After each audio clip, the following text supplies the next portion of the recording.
bersama kita kitab Tazkiratus Sami' wal Mutakallim fi Adabil Alim wal Muta'allim, buku yang memuat bimbingan untuk para penuntut ilmu, as-sami' wal mutakallim, dan untuk para guru, para ulama, yang ditulis oleh Ibnu Jama'ah Al-Kinani, seorang ulama besar, seorang qadhi di abad ke-8 Hijriah, yang wafat tahun 733 Hijriah. Yang akan kita ambil dari kitab ini adalah Al-Babur Rabi'.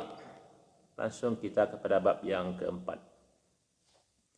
Fi adab ma'al kutub allati hiya alatul ilmi wa ma yata'allaqu bitashihiha wa dhabtiha wa hamliha wa wad'iha wa shira'iha wa 'ariyatiha wa naskhiha wa ghairi dzalik. Adab bersama buku yang merupakan alat ilmu dan apa yang berkaitan dengan cara merapikan buku, memastikan tulisannya, cara membawanya, cara meletakkannya, cara membeli, cara meminjam, cara menyalin buku. Jadi ulama-ulama terdahulu sangat memperhatikan masalah buku. Kitab yang mereka pelajari itu ada aturannya. Cara membelinya, cara meminjamnya, cara menyalinnya, bagaimana meletakkan buku, bagaimana pula membawa buku, semuanya diatur. Karena menjadi ulama adalah tujuan yang sangat suci. Tidak bisa apa adanya atau biasa-biasa saja. Harus luar biasa, termasuk masalah buku. Wa fihi ahada asyara naw'an, dan dalam masalah buku itu ada 11 masalah.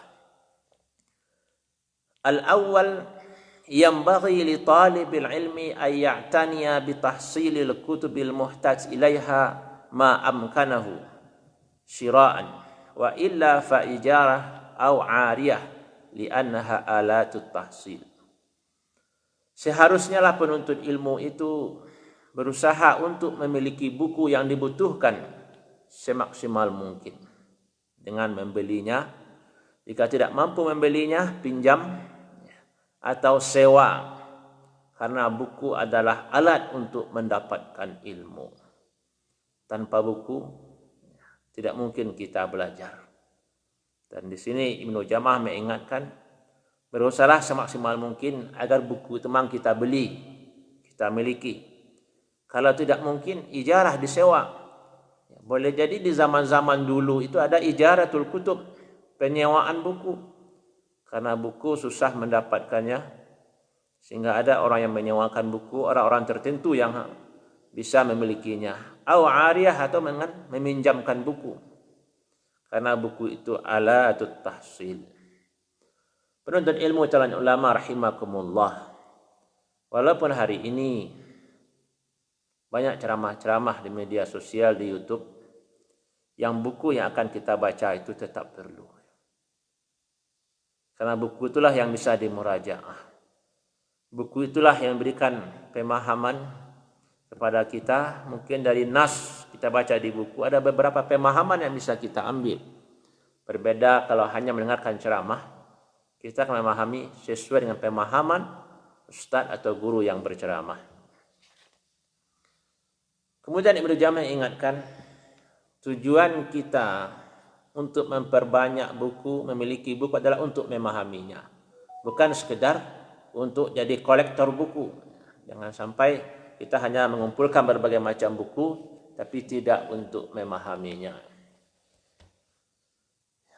Ada sebuah syair, "Idza lam takun hafizan wa'iyan fajam'uka lil kutubi la yanfa'." Jika kamu tidak hafal, tidak faham, maka buku yang kamu kumpulkan la yanfa', tidak akan bermanfaat. Wala yanbaghi ayastaghilla binawamin naskhi illa fima yata'azzaru alaihi tahsiluhu. Dan tidak pantas seorang penuntut ilmu itu sibuk mencatat, menyalin buku, kecuali kalau dia tidak mampu untuk memilikinya. Ya, kalau hari ini barangkali kita langsung membeli buku karena buku-buku sudah banyak, penerbitan cukup maju, percetakan juga sudah ada di mana-mana. Kalau dulu untuk mendapatkan buku dibeli dari orang yang al-warraq, tukang salin kitab, atau kita yang menyalinnya secara langsung.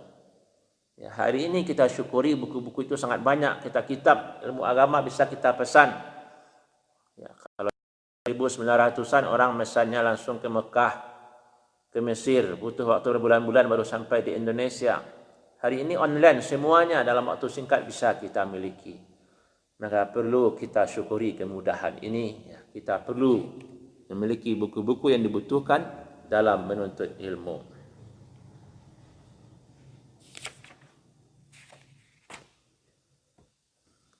Wala yahtamu al-mustaghillu bil mubalaghah fi tahsinil khat. Jangan pula berlebihan mempercantik tulisan agar tulisannya indah sehingga terlampau lama dalam mencatat, menyalin buku, ini juga tidak pantas. Tapi cukuplah ditulis dengan tulisan standar, bisa dibaca jelas. Wala yasta'iru kitaban ma imkani syira'ihi au ijaratihi. Kembali diingatkan oleh Imam Ibnu Jamaah, janganlah meminjam buku selama kamu mampu untuk membelinya atau menyewanya. Ini adab yang pertama, memiliki kitab-kitab yang dibutuhkan dalam menuntut ilmu. Semua uang yang kita beli untuk membeli buku adalah ibadah pada Allah Subhanahu wa taala yang akan memberatkan timbangan kita kelak di akhirat. Atsani, yang kedua, yustahabbu i'aratul kutubi liman la darara alaihi fiha.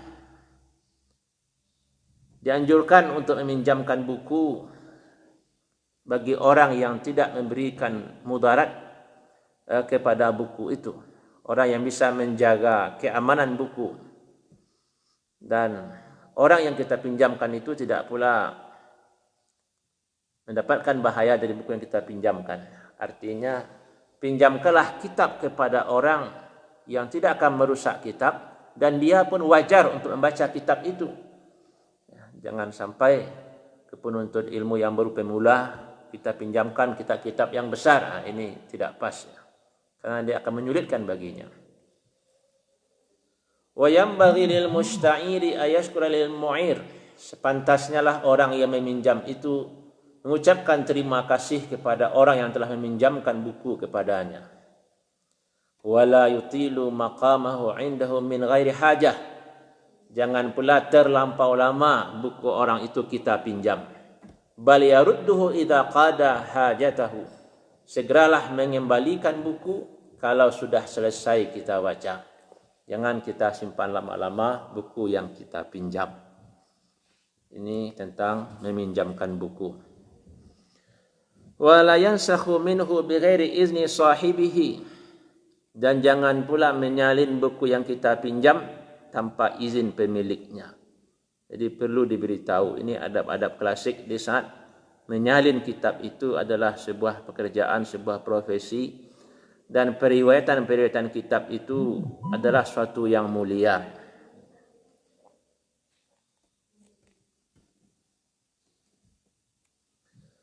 Kalau kita meminjam buku, jangan dicoret, jangan diletakkan kertas di tengah buku yang kita pinjam, jangan pula menulisnya, jangan pula meletakkan tinta atau pena di atas buku itu. Jadi orang dulu sangat hati-hati dengan buku, perawatan yang sangat tinggi. As-salis, adab ketiga yang terkait dengan buku. Idza nasakha minal kitab aw tala'ahu fala yada'ahu 'alal ardi mafrusan mansura. Kalau dia menyalin sebuah buku atau membaca buku, janganlah letakkan buku itu di lantai terbuka.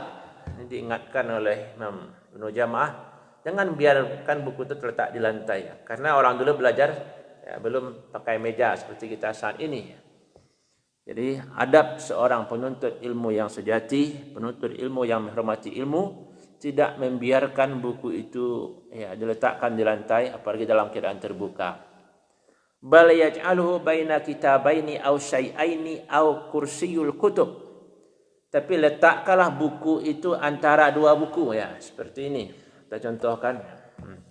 Ini kitab, taruh buku seperti ini. Ini untuk merawat buku, karena buku di zaman klasik itu jilidnya dengan benang ya. Memang dijilid seperti ini. Jadi untuk merawatnya harus dibuka seperti ini. Termasuk saat ini kita yang tebal. Karena kalau kita biarkan terbuka seperti ini jilidnya akan mudah rusak. Atau gunakan kursi kutub rehal untuk membaca Al-Quran. Letakkan buku di atas tempat membaca Al-Quran dari kayu. Seperti ini ulama-ulama dulu sangat menghormati masalah buku ya. Sangat menghormati ilmu.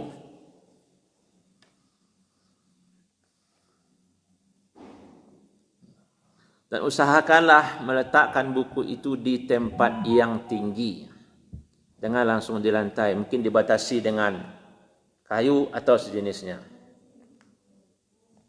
Dan jauhkan dari hal-hal yang bisa merusaknya.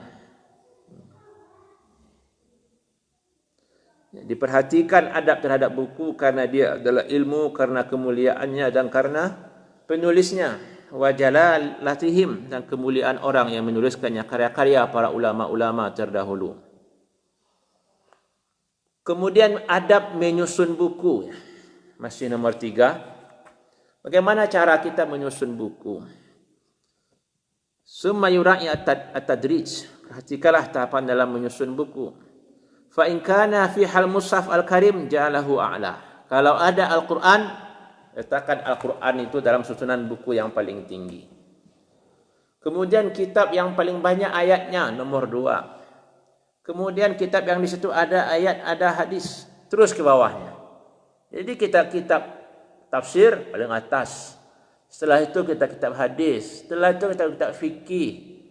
Kemudian kitab-kitab akhlak yang paling bawah, barangkali kitab-kitab bahasa ya, karena tidak banyak memuat Al-Quran dan hadis. Jadi begitu telitinya ulama terdahulu dalam membimbing calon ulama agar kelak dia menjadi ulama yang rabbani. Sampai adab menyusun buku pun diatur oleh ulama besar Ibnu Jama'ah Al-Kinani.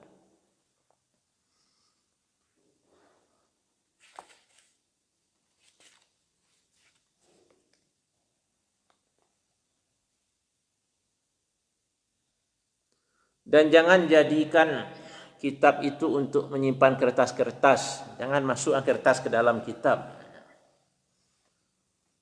Wala mikhaddah, tidak boleh pula menjadi tempat bersandar. Atau musnadan, tempat kita ngantuk kemudian kita alas dengan kitab, tidak. Tapi hormatilah buku ya. Wala mikhaddah, wala musnadan, wala muttaki'an, tidak pula tempat bersandar.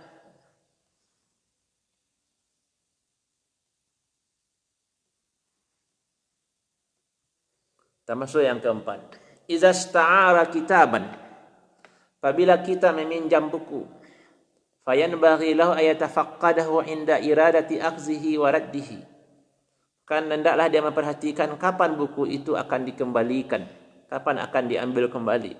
Jangan dipinjam buku kemudian kita tidak tahu kapan mau dikembalikan pada yang punya. Diperhatikan 3 hari, 4 hari, berapa lamanya kita meminjam. Wa yashtara kitaban, kalau membeli kitab, ta'ahad awalahu wa akhirahu, perhatikan awal dan akhirnya, periksa terlebih dahulu. Bagaimana tulisannya, bagaimana cetakannya. Kalau untuk kita zaman sekarang, bagaimana orang menerbitkan. Ya, kalau dulu tentu sangat teliti ya, karena kitab zaman dulu susah mendapatkannya. Tartib abwabi, bab-babnya bagaimana, dan perhatikan halaman demi halamannya.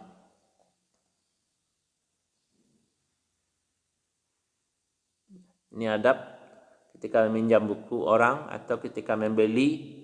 Nah, perhatikan isinya, tulisannya, bab-babnya. Jangan-jangan ada yang rusak.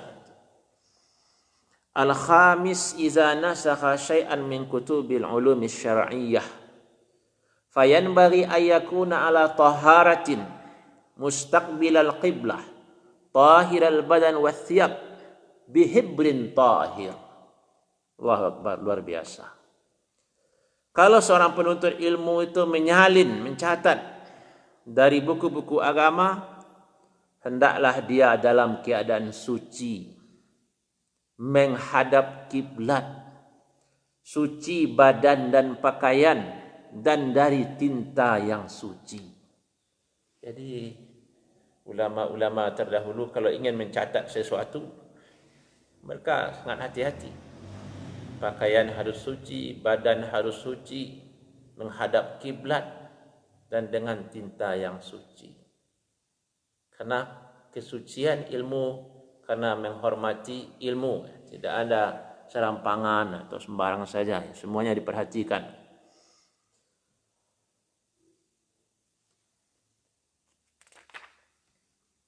Kemudian kitab itu biasanya dimulai dengan Alhamdulillah, kemudian salawat, kemudian di akhir kitab tulis ya sudah selesai kitab ini. Kalau kita menjadi lengkap sebuah buku, maka salinlah dengan hati-hati dan rapi. Selesai kita menulis, tuliskan di akhir kitab ya selesai penyelesaian buku ini.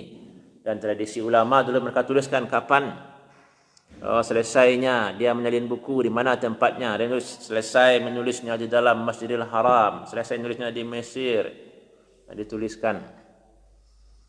Dan apabila menyebut nama Allah, ya ikutilah dengan Azza wa Jalla atau Ta'ala dengan keagungan.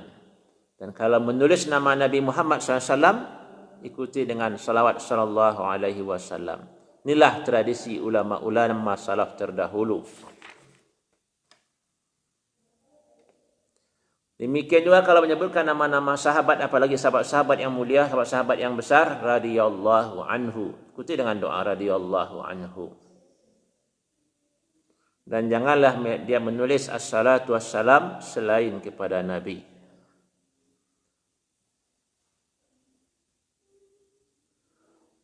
Wa kullama marra bi zikri ahadin minas salaf, kalau dia sedang baca buku atau menulis buku bertemu dengan nama ulama salaf, maka tuliskanlah rahimahullah, semoga Allah merahmatinya. Wala siyama ala immatul a'lam, ulama-ulama besar, hudatul Islam, ya, tokoh-tokoh Islam. Penuntut ilmu rahimakumullah. As-sadis yang keenam, yanbaghi ayajtanibal kitabata daqiqata fin naskhi fa innal khatta alamatun. Pantasnya lah dia menjauhkan, menghindari untuk menulis dengan tulisan yang sangat halus. Karena tulisan itu alamat, adalah sebuah tanda. Maka jelaskanlah dan baguskanlah.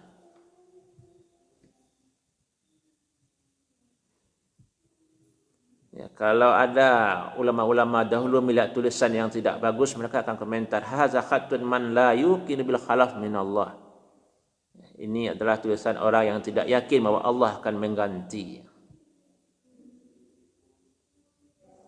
Akan diganti karena kita menulis itu tinta yang kita habiskan, satu huruf yang kita tulis adalah ibadah kepada Allah Subhanahu wa taala. Makin banyak kita mencatat, makin banyak ibadah kita. Makin banyak tinta kita habiskan, makin tinggilah kedudukan kita di sisi Allah.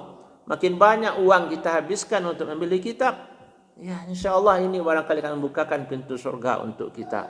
Karena semuanya adalah nafkah fil khair, nafkah untuk kebaikan.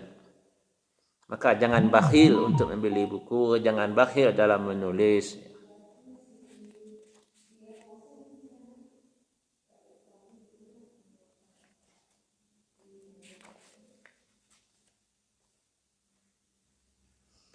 As-sabi' idza sahaha al-kitab bil muqabala ala aslihi as-sahih aw ala syaikhin fayambaghi lahu ayusakkilal muskil.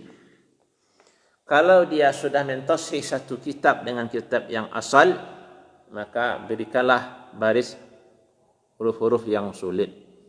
Maksud muqabalah ini adalah, dulu orang menyalin buku, ada buku yang asli, kini ditulis oleh pengarangnya atau buku yang sudah lengkap. Kemudian dia menyalinnya, dia salin ulang buku dari awal sampai akhir. Sudah selesai dia salin semuanya, dia muqabalah, dia bandingkan lagi, periksa lagi. Bandingkan lagi dari halaman awal sampai halaman akhir. Maka di saat membandingkan itu, memuqabalah, kalau ada kata-kata yang sulit, kasih baris, kasih tanda. Ini yang diingatkan oleh Ibnu Jama'ah. Seperti itu dulu susahnya orang mendapatkan buku. Sementara kita hari ini dengan uang semuanya bisa dibeli. Percetakan penerbitan sudah banyak. Maka malu kita kalau hari ini kita tidak punya perpustakaan yang sangat banyak di rumah kita. Kalau kita tidak punya buku-buku pokok dalam masalah agama. Sementara orang-orang dulu yang sangat sulit mendapatkan buku, mereka berusaha untuk memiliki perpustakaan yang cukup banyak di rumah mereka atau mereka bangun perpustakaan umum. Para penuntut ilmu rahimakumullah, kalau kita baca ulama-ulama besar, ulama-ulama terdahulu di berbagai daerah, di berbagai kota, di Mekah, di Madinah, di Mesir, di Maroko, di Andalus, sampai ke Indonesia ada persamaan mereka, yaitu semuanya adalah orang-orang yang cinta buku. Semuanya adalah orang-orang yang punya koleksi perpustakaan pribadi yang besar. Tidak ada ulama tanpa pustaka. Karena buku itu alatut tahsil, alat untuk mendapatkan ilmu.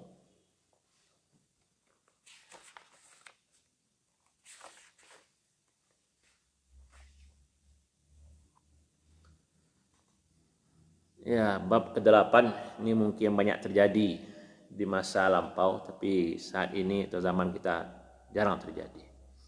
Kalau kita mentahrir sebuah masalah di dalam kitab, ingin mengomentari bahasa kita, mengasih catatan kaki, tambah-tambahan keterangan, maka tambahan itu harus jelas.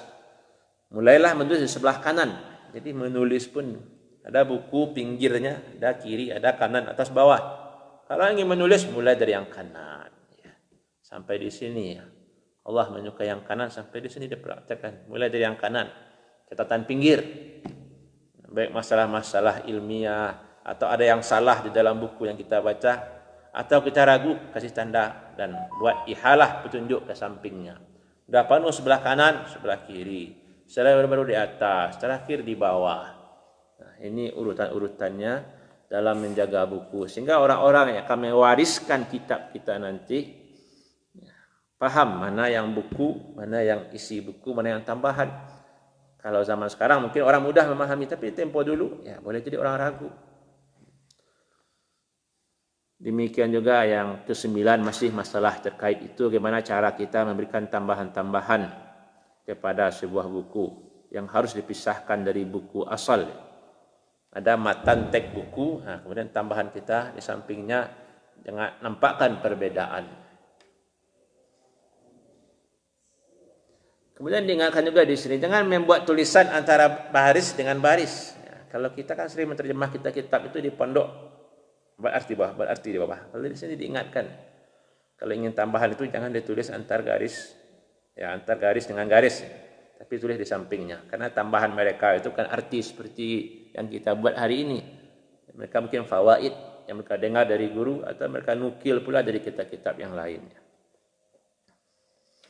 Al-Ashir yang ke-10, tidak masalah bi kitabatil abwab wa tarajum wal fusul bil hamrah. Boleh menulis judul-judul bab, judul-judul fasal dengan tinta merah, karena itu lebih jelas dan menampakkan fawasil kalam, batas kalimat. Jadi judul-judul bab, subbab. Ulama-ulama dulu sudah membagi karyanya. Ini bab ini, setelah bab kitab dulu, setelah kitab ada bab, kemudian adalah furu' cabang-cabangnya. Itu tidak masalah kalau ditulis dengan tinta merah.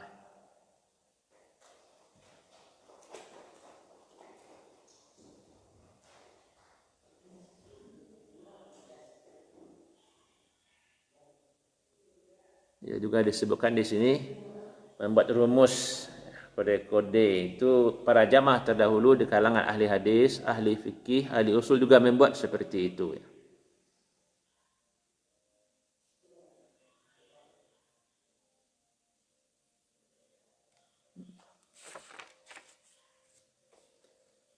Yang ke-11, yang terakhir, apa adab terhadap buku? Al-darbu aula minal hik atau hakim. Membuat coretan di atas tulisan lebih bagus daripada menghapusnya. Ini kita bayangkan menulis zaman lampau. Jadi orang dulu kalau menyalin sebuah kitab, kalau salah lebih baik dikasih coretan adar daripada dihapus, karena kalau dihapus bisa hancur kertas, apalagi kertas zaman lampau ya. La siyama fi kutubil hadis, terutama dalam buku hadis ya, karena nanti akan meragukan.